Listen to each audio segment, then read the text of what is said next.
Oui, bonjour, Thierry Le Breton. Sur cette maquette, je vais vous montrer comment utiliser les angles rigides, angles sortants, angles rentrants. On s'en sert principalement en renvoi d'eau ou alors dans des endroits où on n'a pas accès pour faire un pli de mouchoir. Donc là, j'utilise des angles préfabriqués. On va passer en premier dans cet angle. Là, ici, j'ai simulé un seuil de porte. La membrane, elle est collée dans le fond au mastic colle puisque j'ai pas accès avec ma bombe. Le pli est ouvert. Donc ça veut dire que l'eau peut rentrer. Pour ça, je vais utiliser un angle rentrant. C'est un angle TPE rigide. Je vais le redécouper complètement. Je vais le recoller avec ça pour le maintenir. Et ensuite, je vais pouvoir mettre les bandes flashing pour faire l'étanchéité de cette pièce. Là, j'ai préparé ma pièce. J'ai mis au minimum 5 cm pour pouvoir coller dessus. Je vais l'emmener ici. Ensuite, je vais remettre une autre pièce par-dessus pour pouvoir faire l'étanchéité parce qu'ici, on n'est pas étanche. La pièce est posée, donc maintenant je vais faire une bande flashing qui va venir devant avec la remontée et une autre petite bande flashing qui viendra dessus. Comme ça l'angle sera étanche jusqu'au niveau de la bavette ici. On va mettre du primaire sur la pièce. Également sur la membrane puisqu'on va revenir par-dessus.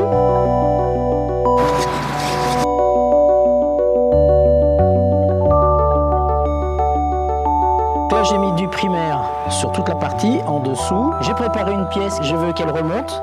Et là ici je vais faire l'étanchéité jusque là. J'ai préparé ensuite deux autres pièces, celle-ci que je viendrai coller et une autre pièce également ici dans cet angle là, comme ça. Je positionne ma pièce, je vais aller jusqu'au bout. Je vais bien venir dans l'angle, tracer l'angle ici, faire l'angle également là. Là on est étanche jusqu'à ce niveau là. Ensuite je vais recoller cette pièce qui va venir ici, de façon que l'eau qui arrive par là, elle ne rentre pas. Je vais remettre du mastic là. Ici, elle me fait une petite goutte d'eau. Donc l'eau, si elle arrive là, elle va redescendre. Ce qui est important, c'est l'angle.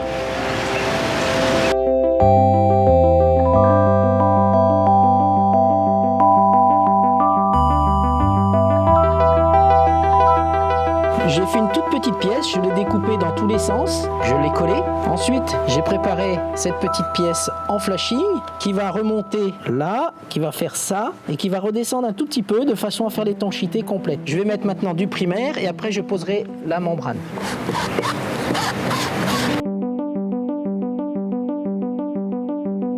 Donc là maintenant je vais poser ma pièce.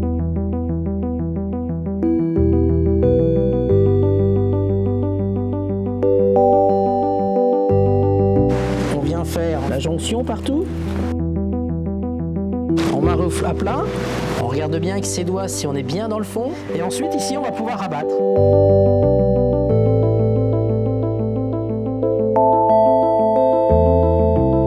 L'eau va arriver, elle va couler comme sur une bavette. Je vais juste vous montrer comment je finirai cette pièce-là. Je vais m'arrêter juste ici, je vais faire une petite en pièce avec un flashing. Je vais mettre du primaire sur cette pièce-là et ici, comme ça je vais pouvoir continuer. Je vais revenir un petit peu plus loin de façon à ce que tout ça, ça soit comme si c'était une seule pièce.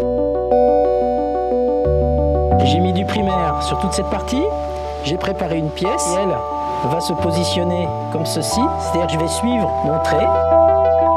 La roulette est bien pratique puisque là j'ai juste besoin de tourner l'outil pour aller faire des petites jonctions.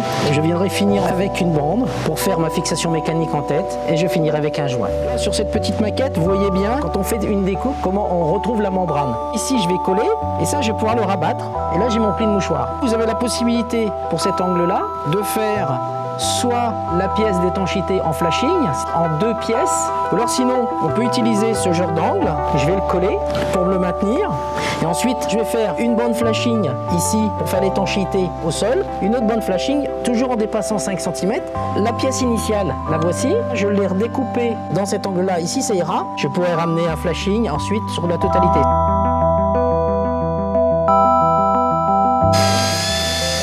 Ensuite, en finition, je dois mettre un solin. J'ai une possibilité de le fixer avec des chevilles alu inox. L'avantage, c'est que ici on est en bande alu et là ici on est avec de l'aluminium. Là on a vraiment le produit idéal pour visser. Donc j'ai plusieurs dimensions. Celui-ci doit faire dans les 50, celui-ci fait dans les 30.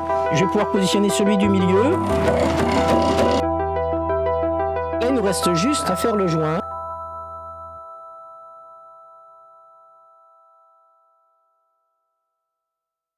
Le restant va se retirer quand il sera sec.